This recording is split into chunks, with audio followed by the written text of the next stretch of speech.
Wabashshiril ladzina amanu wa 'amilus shalihat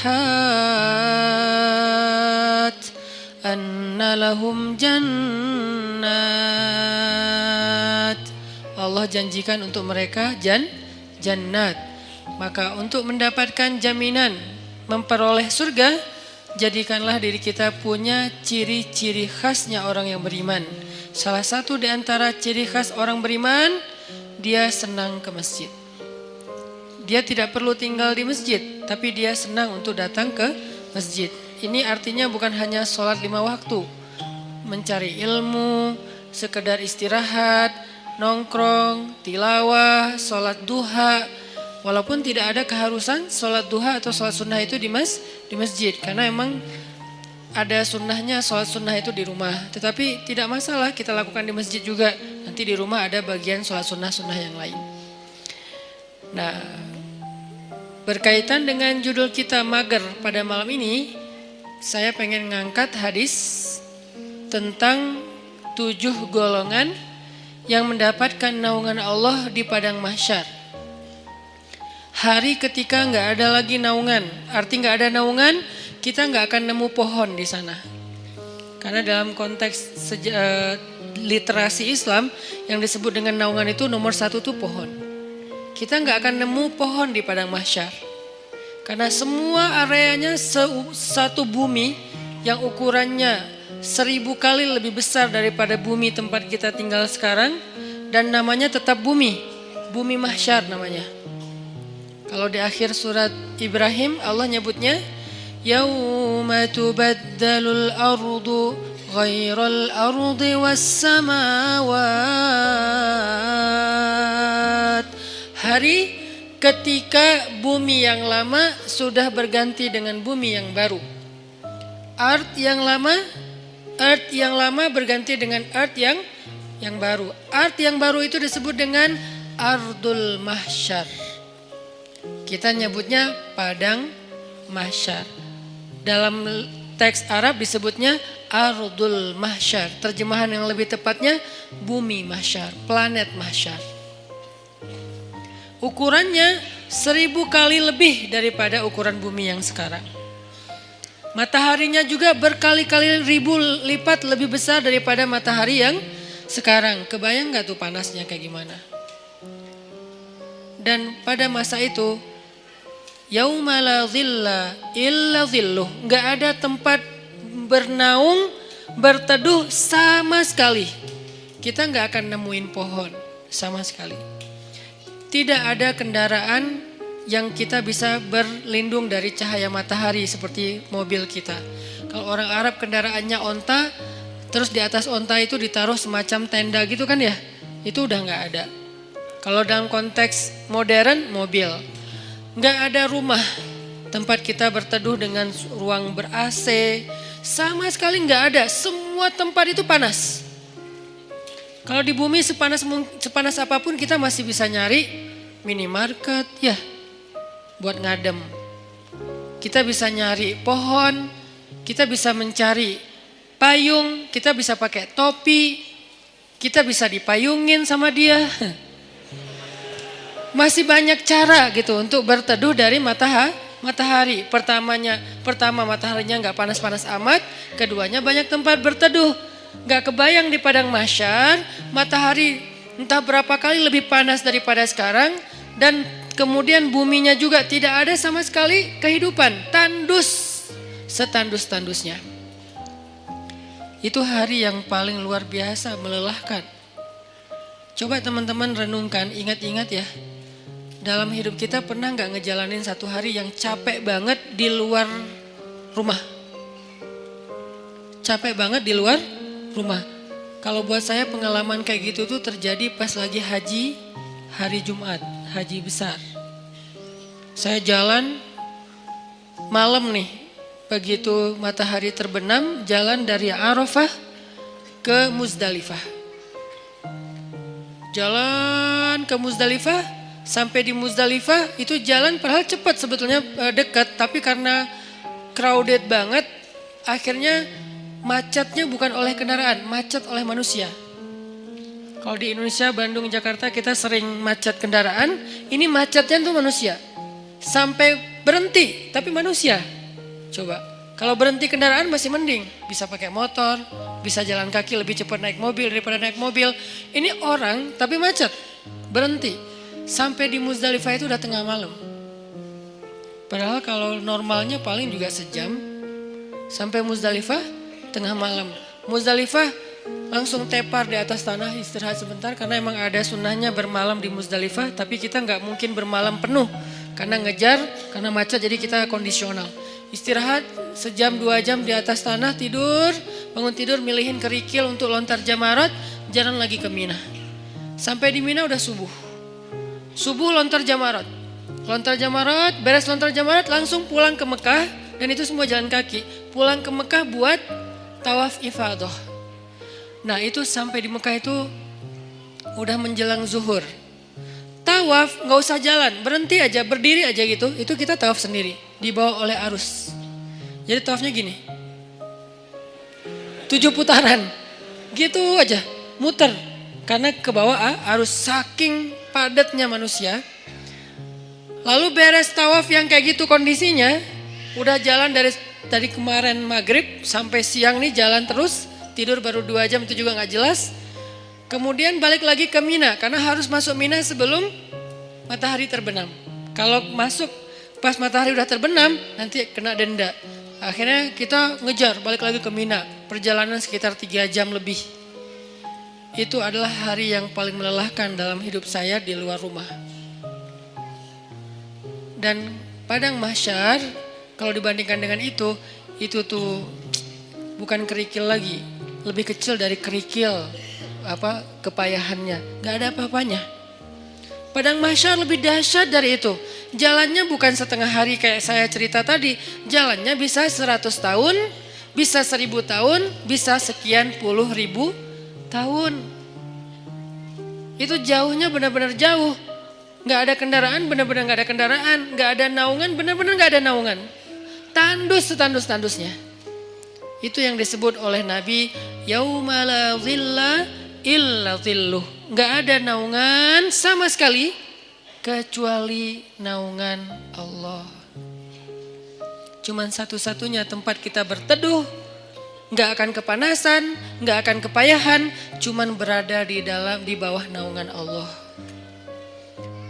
Masalahnya cuman ada 7 komunitas yang masuk ke dalam naungan itu. Sisanya enggak. 7 komunitas ini pun ternyata saringan dari orang mukmin, saringan dari orang Islam. Jadi bukan masalah yang penting saya udah Islam, enggak. Dari orang Islam sendiri masih disaring lagi benar-benar yang spesial. 7 golongan kalau bahasa resminya, 7 komunitas, 7 geng kalau bahasa anak nongkrongnya, cuman ada 7 kelompok. Salah satu dari 7 kelompok itu, nomor 2-nya adalah syabun nasya'a fi ibadatillah.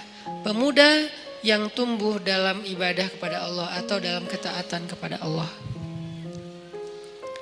Pertanyaannya, apa definisi syab atau pemuda?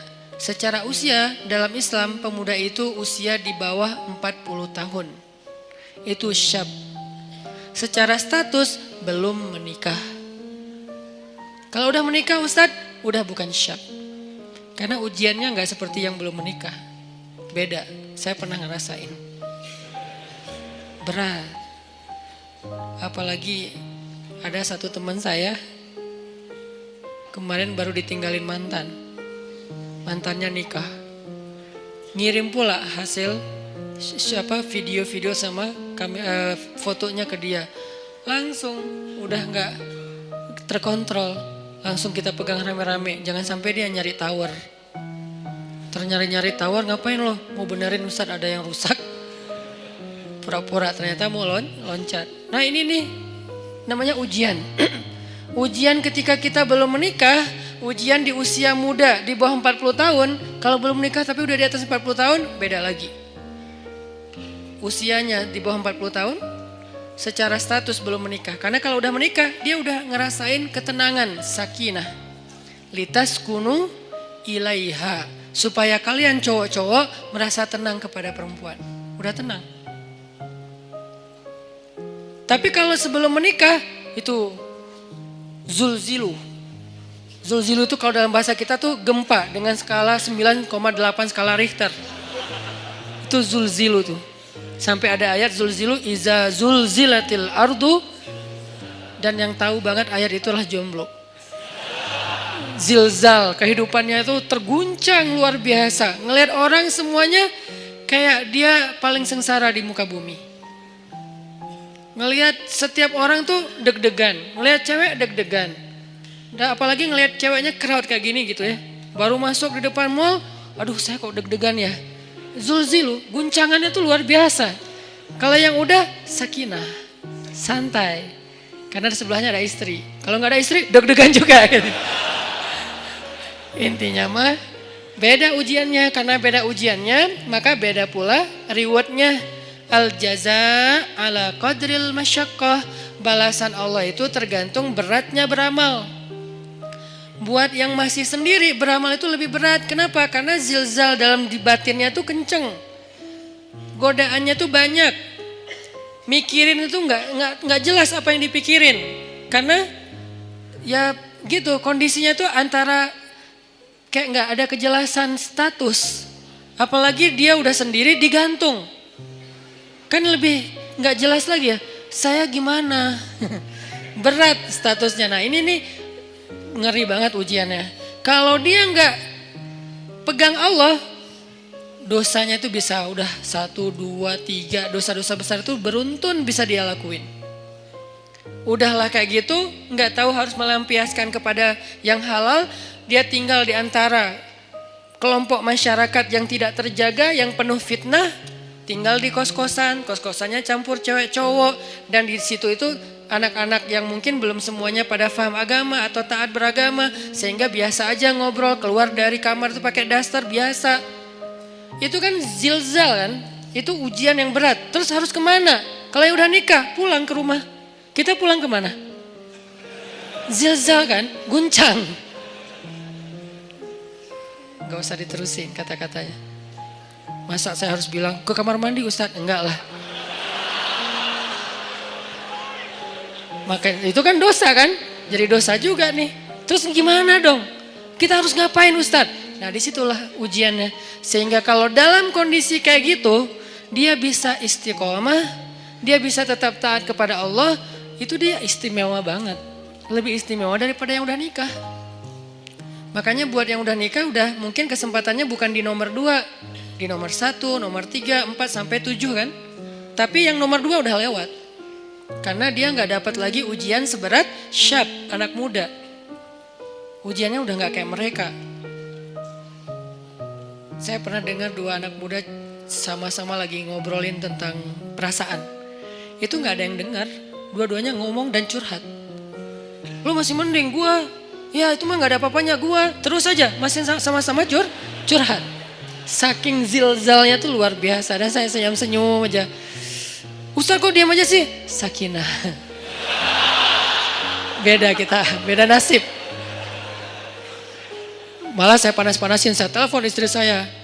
Yang gimana, apa segala macam. Wah Ustadz mas sengaja, telepon lagi sekali lagi. Kok 2 kali Ustadz? Ya gitu deh pokoknya. Wah makin zilzal mereka. Sampai ini kenapa Ustadz kita lagi gempa ya? Ini nih ujian anak muda.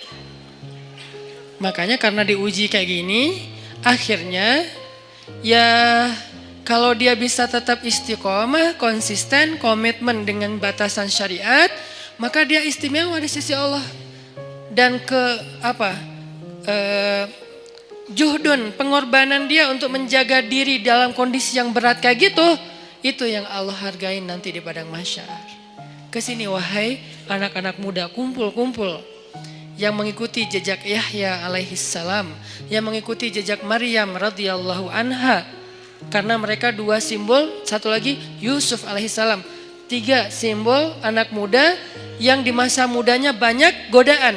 Yusuf digoda, Yahya digoda, Maryam digoda. Tapi istiqomah tidak berbuat dosa sampai Allah menentukan kebaikan setelahnya. Kebaikan Yusuf akhirnya menikah juga. Kebaikan Yahya akhirnya syahid. Kebaikan Maryam akhirnya diberikan anak tanpa punya suami. Allah menentukan nasib yang berbeda-beda. Tapi semasa mereka diuji, tiga-tiganya itu simbol dari istiqomah. Benar-benar istiqomah. Keren banget tuh tiga-tiganya.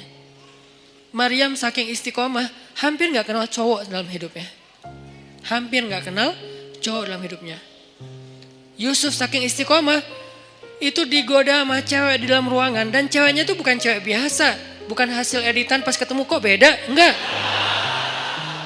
Ini cewek benar-benar cantik. Enggak diedit, emang benar-benar cantik. Dan insya Allah semua ada di sini.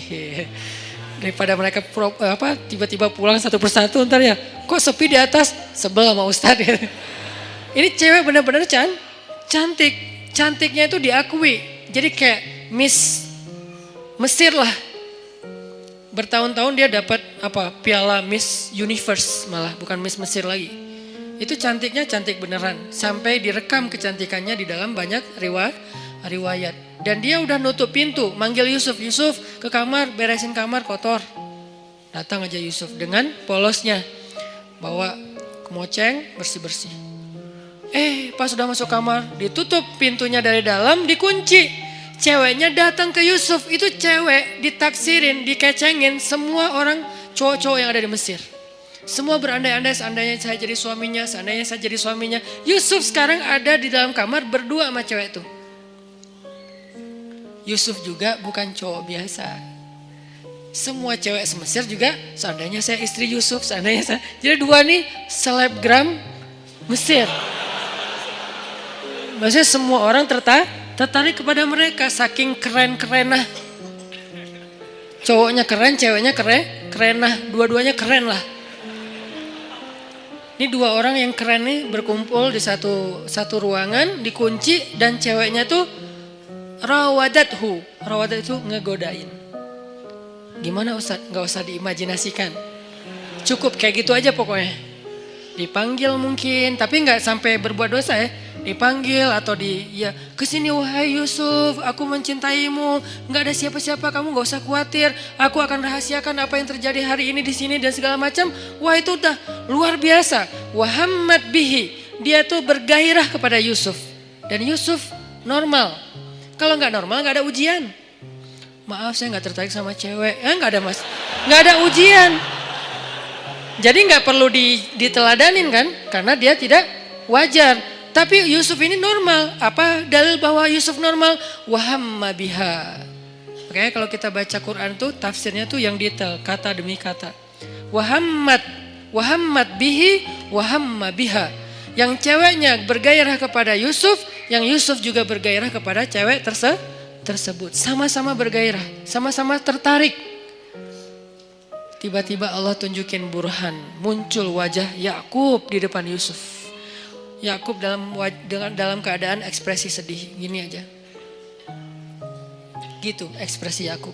Sedih banget Yusuf sampai kayak gini. Jangan sampai ayah bakal kecewa banget kalau kamu sampai ngelakuin ini. Buat apa ilmu yang ayah ajarin selama ini? Buat apa pengorbanan ayah selama ini? Kamu lupa dengan semua nasihat ayah. Seolah-olah ya. Tapi dalam bentuk film yang kayak 3D banget. Dan itu ada di depan muka Yusuf, disebut dengan istilah burhan kalau dalam teks ayatnya. Burhan itu tampil wajah Yakub dengan wajah sedih. Langsung Yusuf lupa sama cewek itu, lari, ditarik dari belakang. Saking kencengnya narik sampai sobek bajunya. Banyak pelajaran sih dalam adegan ini. Salah satu pelajarannya itu tentang parenting, tentang cara ayah mendidik anak sampai muncul burhan itu gimana. Nanti di kesempatan lain lah kita bahas. Saya dulu pernah ngisi satu materi tentang parenting. Saya cuma membahas burhan aja. Gimana caranya seorang ayah bisa ngedidik anak sampai kebayang wajah ayahnya itu ketika dia mau bikin dosa. Itu namanya udah sampai ke level burhan. Sehingga dia misalnya mau nyontek pas lagi ujian. Aduh kalau ketahuan sama ayah saya pasti dia kecewa banget. Bukan dimarahin, gak takut dimarahin. Tapi takut ngecewain. Pasti ayah kecewa banget gak jadi deh. Itu burhan tuh. Gimana sampai ayah bisa menampilkan imajinasi itu di benak anak kalau bukan dengan kasih sayang yang dalam banget. Gak bisa dengan paksaan, harus dengan kasih sayang dalam. Dan Yakub adalah simbol ayah yang kasih sayangnya luar biasa. Sampai bisa munculin burhan. Tapi yang kita bahas adalah ujiannya Yusuf. Selamat. Ini nih baru disebut dengan syabun nasya'a fi ibadatillah. Tumbuhnya itu dalam keadaan taat kepada Allah. Dan ukuran taatnya apa Ustadz? Ukuran taatnya adalah tinggalkan dosa. Kalau bahasa di bio saya, sedikit dosa. Kok pakai kata sedikit? Enggak punya dosa Ustadz? Enggak boleh kita bilang enggak punya dosa. Arti sedikit dosa itu adalah dosanya yang tinggal yang kecil-kecil aja. Yang besar tinggalin. Yang kecil kenapa kok masih ada? Karena nggak sengaja, lupa. Itu kan ada pasti sisa ya. Nggak mungkin nggak. Kalau kita bilang nggak punya dosa, namanya kultus diri sendiri. Kata Allah, la tuzakku anfusakum huwa a'lamu bimanittaqo. Janganlah kalian menganggap diri kalian suci. Nggak boleh. Makanya saya bilang banyak main, banyak manfaat, banyak pahala, sedikit dosa. Itu pakai hasil renungan. Jadi bukan kok sedikit dosa, harusnya kan gak punya dosa. Gak bisa. Cuman Nabi SAW yang gak punya dosa. Sisanya sampai Abu Bakar juga punya dosa. Cuman dosa beliau sudah diampuni oleh Allah karena solehnya luar biasa. Kalau kita sebagian udah diampuni, sebagian lain mungkin belum karena belum bertaubat benar-benar dengan nasuha. Tapi usahain tinggalkan dosa. Kita cukup ninggalin dosa aja, itu tuh udah jadi syabun nasya'a fi ibadatillah. Kalau ibadah Ustadz, ibadah yang wajib itu udah pasti. Karena kalau kita ninggalin yang wajib berarti dosa kan. Gimana dengan ibadah sunnah, tahajud, puasa sunnah, tilawah, itu bonus. Jangan sampai kita mendahulukan yang sunnah atas yang wajib dan melakukan yang haram. Itu udah salah rumusnya. Ada orang tahajud rajin, tapi dia gak bisa jaga lisan. Ada orang tahajud rajin, tapi dia gak bisa jaga pandangan. Yang disebut dengan syabun nasya'a fi ibadatillah dalam konteks hadis tadi, dia usahain sedikit mungkin dosanya, tinggalin dosa. Terutama dosa-dosa yang berhubungan dengan godaan di masa muda. Kalau teman-teman bisa istiqomah dalam urusan ini, urusan perasaan, urusan pergaulan yang paling berat, urusan entertain yang berlebihan, karena entertain itu ada yang masih wajar, masih ada juga yang berlebihan. Urusan apa lagi? Dosa-dosa maksiat seperti minum, kemudian pakai drugs dan seterusnya, atau mungkin the new drugs itu pornografi dan seterusnya. Ini bisa ditinggalkan. Udah sampai kapan Ustadz batasannya? Antara dua batasannya. Batasan status berarti menikah, batasan usia berarti 40 tahun. Kalau udah lewat 40 tahun insya Allah ujiannya gak seberat di bawah 40 tahun. Kalau kita bisa jaga diri di masa itu, pergaulan, perasaan gimana Ustaz? Jangan terlalu mudah jatuh hati kalau belum halal. Ustaz itu kan gak disengaja, jangan diikutin. Kadang-kadang dia emang gak disengaja, munculnya itu dari setan. Yuwaswisu fi sudurinas. Ih cantik ya, udah jangan diterusin, jangan dibahas. Begitu kita sekali klik, udah gitu dibahas, maka itu jadi sebuah episode. Jadi episode yang panjang dan endingnya air mata dan penyesalan. Biasanya. Jangan dibahas. Ustadz bahas, kan ini nasihat. Saya gak lagi ngebahas bab-bab yang detail kayak gitu. Karena saya ini ngomong based on pengalaman ya. Karena semua kita pernah merasakan masa-masa muda yang gejolak tadi, zilzalnya, guncangannya kencang banget. Itu tuh kalau ada kayak gitu jangan diterusin. Jangan berpikir ada orang yang dia gak punya pacar berarti dia gak normal. Enggak, dia normal. Cuman dia gak mau nerusin.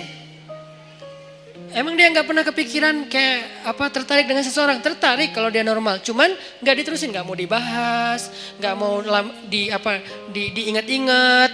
Caranya dia menyibukkan dirinya dengan hal-hal yang positif. Bisa proyek sosial, bisa juga spiritual.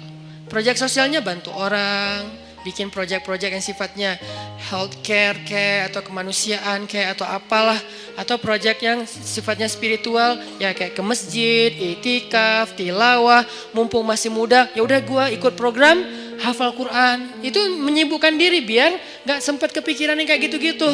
Kan kalau udah ngafal Quran habis semua tuh energi pikiran kita buat ngafalin Quran. Ya udah paksain aja diri kita datang ke sebuah lembaga penghafal Quran yang udah kayaknya mungkin paling nyaman, ada banyak. Mungkin kalau di Pemuda Hijrah ada teras tahfiz gitu ya. Datang, siapa yang daftar? saya sungguh-sungguh pengen daftar. Udah bisa baca Quran belum? Ya udah mulai dari baca Quran dulu. Ya udah saya daftar tahsin, belajar tahsin. Sibukkan. Udah sibuk kayak gitu nggak sempat kepikiran lain. Kalau masih kepikiran berarti kurang sibuk. Kalau masih kepikiran berarti kurang sibuk. Cari lagi sampai sibuk. Sampai nggak sempat mikir. Itu baru namanya nasya'a, tumbuh. Jadi kalau kita bedah kata demi kata, syabun artinya tadi udah jelas pemuda. Sekarang nasya'a itu tumbuh. Artinya tumbuh itu menghabiskan waktu.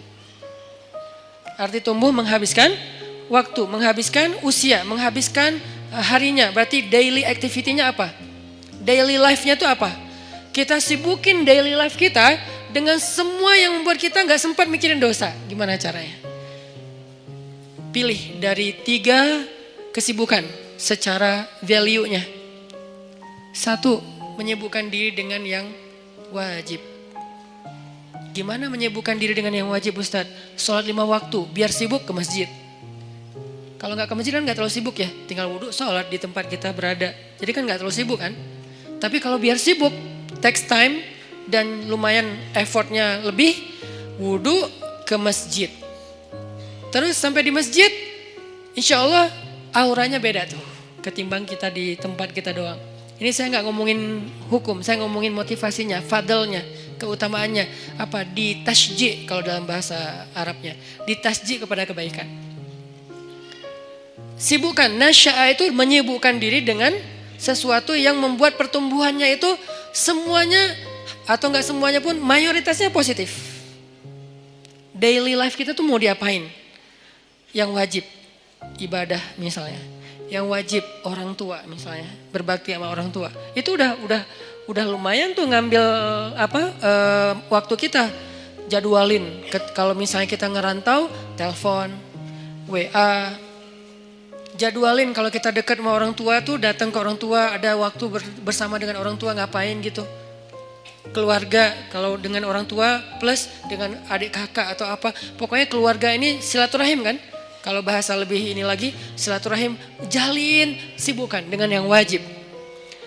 Ustadz, yang wajib udah sholat 5 waktu, telepon orang tua, tilawah sehari minimal 2 lembar, minimal itu wajib. Di atas itu sunnah, sejuz normalnya, idealnya sejuz, minimal 2 lembar lah sehari. Udah Ustadz, masih banyak waktu kosong, yang sunnah.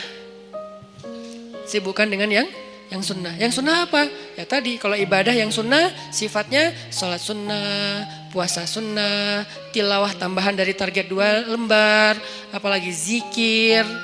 Ustadz, gak semua yang sunnah saya sanggup sekaligus. Karena kan kita nih bukan orang yang keren-keren amat ya Ustadz. Oke, gak apa-apa. Yang wajib 10%. Oke. Yang sunnah 20%. Masih sisa berapa? 70%. Habiskan buat yang mubah, boleh. Karena yang wajib dalam kehidupan kita kan gak banyak kan sebetulnya. Yang sunnah lebih banyak dari yang wajib, 20%. Atau yang wajib 20%, yang sunnah 30%. 50%-nya mubah. Arti mubah apa? Enggak berpahala tapi juga enggak dosa. Dia enggak berpahala tapi juga enggak dosa. Emang boleh Ustaz? Ya boleh lah. Makanya Islam itu luas. Syumuliyatul Islam. Orang banyak ngebahas Islam itu dari sisi satu bab doang nih. Parsial banget, wajib aja. Jadi seolah-olah Islam itu cuma ada 1 kata, harus, itu doang. Atau 2, harus dan haram. Udah. Jadi hidup kita tuh kayak berat banget ya, harus ya. Kalau gak haram ya, gak ada pilihan. Karena yang dibahas dari Islam itu parsial banget, cuman bagian kecil.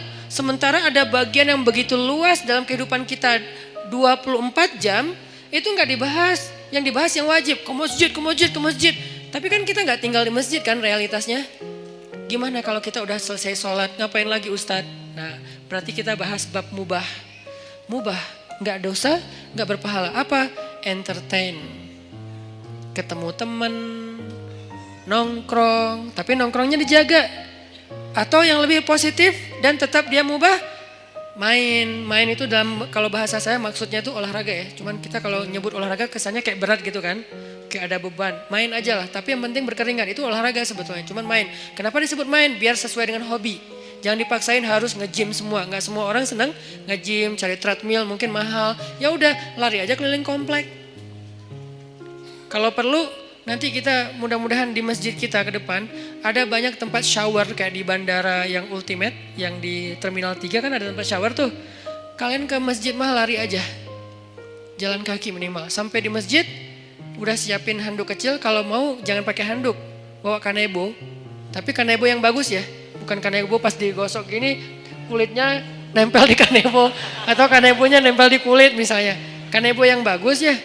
Karena itu paling praktis. Kalau ini saya tahunya dari teman, kalau ke laut gitu kan kita sering mandi tuh, habis berenang mandi, habis main air mandi pastinya. Kalau bawa handuk nggak sempat kering, udah mandi lagi tuh. Akhirnya kita bawa kanebo yang bagus, beli di salah satu tempat yang terkenal teh. Nah terus pakai kanebo ke masjid sama baju kaos ganti yang biasa lah ya, sama parfum apa misalnya kesukaan kalian. Nah mandi itu segar banget loh, sholat maghrib habis olahraga habis mandi kan keren ya, segar banget. Di masjid disediain shower buat cowok-cowok buat mandi, ceweknya nggak usah lari. Cewek mah ada tempat sendiri, zumba kayak apa gym, apa yang bagian cewek lah, minimal gym. Ini olahraga main mubah, tapi dia bisa menjaga kita dari dosa. Jadi yang menjaga kita dari dosa itu bukan cuma astagfirullah. Oke, tapi kita nggak bisa astagfirullah 24 jam kan? Yang bisa menjaga diri kita dari dosa, sholat 2 rakaat. Iya, tapi kan kita nggak mungkin sholat 24 jam. Ya, harus realistis. Waqi'i, harus realistis. Tapi juga tetap masali, tetap ideal. Banyak orang yang idealis tapi kurang realistis. Terlalu realistis jadinya nanti apa? Memudah-mudahkan, tasayyub. Makanya dalam Islam tuh nggak boleh kita terlalu idealis, perfeksionis, disebut dengan takalluf. Nggak boleh juga terlalu realistis sampai melupakan idealisme, disebut dengan tasayyub. Ada takalluf, ada tasayyub. Dua-duanya nggak boleh dalam Islam. Yang benar wasatiyah, dia proporsional. Nggak boleh takalluf. Kenapa nggak boleh takalluf? Allah sendiri yang bilang, la yukallifullahu nafsan illa wus'aha. Allah tidak mentakallufkan, tidak membebankan. Artinya takalluf itu terlalu membebani diri. Jangan juga tasayyub yang terlalu meringankan masalah. Semua jadi boleh. Maka bermainlah di tengah. Di tengah di sini maksudnya bukan terombang-ambing, bukan, proporsional. Yang wajib dilakukan, tapi kan tetap nggak mungkin 24 jam wajib. Yang sunnah dilakukan, tapi itu bonus-bonus. Maka sebagian besar usia kita itu ternyata dihabiskan untuk porsi yang ibahah, yang mubah. Apa dalilnya? Salah satu dalilnya adalah kaidah fikih. Al-aslu fil asya ibahah. Dasarnya segala sesuatu adalah boleh. Dasarnya segala sesuatu adalah boleh. Berarti habiskan nasya'a, tumbuhnya itu dalam hal-hal yang dibolehkan Allah. Tapi juga bukan berpahala dan juga tidak berdosa. Gak apa-apa.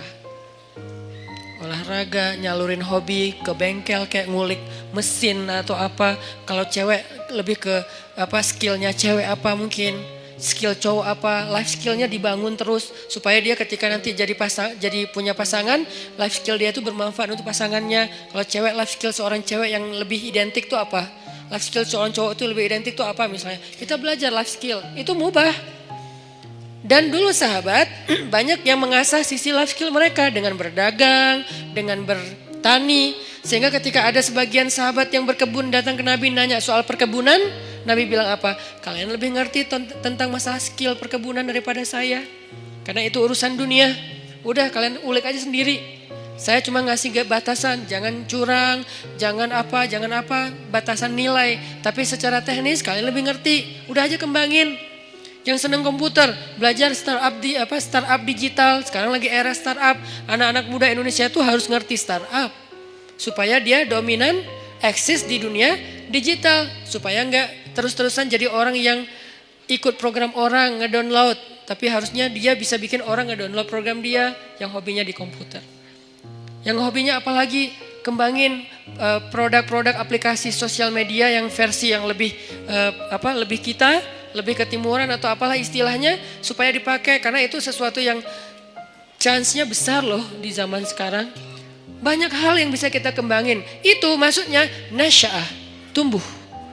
Arti tumbuh itu dia punya sesuatu yang semakin bermanfaat dari dirinya untuk orang lain, growing.